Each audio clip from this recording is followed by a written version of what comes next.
Good morning, friends. Welcome again to our journey together um, as we continue our walk through Lent and also spring break. For those of you who have students, this is big spring break week, so I hope you're able to still join us. Uh, was thinking a lot about a couple people asked me some questions last week in the complexity of the world that we're in. How, when you're having good things happen to you, how do you move through that while other people around you are having struggles? Or when you know some things affect you or don't affect you. And I always think that's an interesting question. I remember sitting and listening to Joan Chittister, who is a writer, a nun, does a lot of writing, and she talked about the importance of fasting and feasting.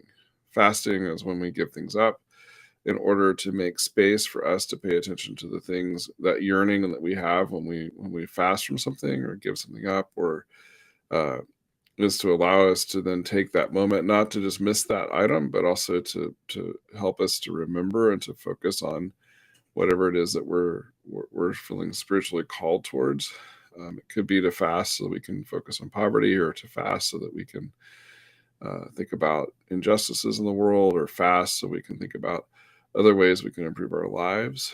Um, but there's also a part of feasting, which is to celebrate the life that we're given, and to know that we're not always able to celebrate in different parts of our life. We're not always able to be in moments of celebration. And so sometimes when those celebrations come, they're very meaningful.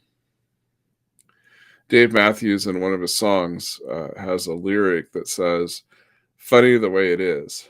If you think about it, somebody's going hungry and somebody else is eating out.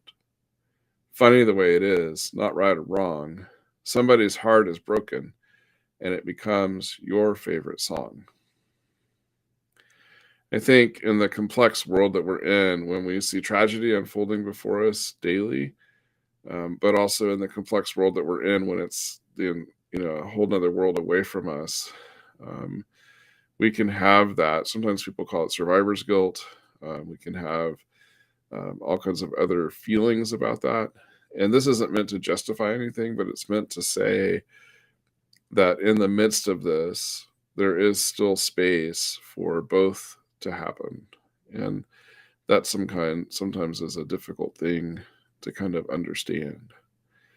I would encourage you in this time to savor life, and maybe to let the lenses through which we've been looking through COVID and other things allow us to give ourselves permission to taste the sweetness of some of the beautiful things in our life, and especially things that maybe we weren't able to participate in or to be around. I know in talking to colleagues across the country, people are getting to come back to church again fully, and sing and do all kinds of things. Some places have had much more limitations than we've had. And just that simple pleasure, that simple joy, is bringing so much to their life. So, as we're on this journey, this Lenten journey, and as you're fasting and preparing for the feast, think about what God might be calling you in order to celebrate in your life, even while you know that other things are going on. And then what are you called to do about those things? Hope you have a great day. God bless.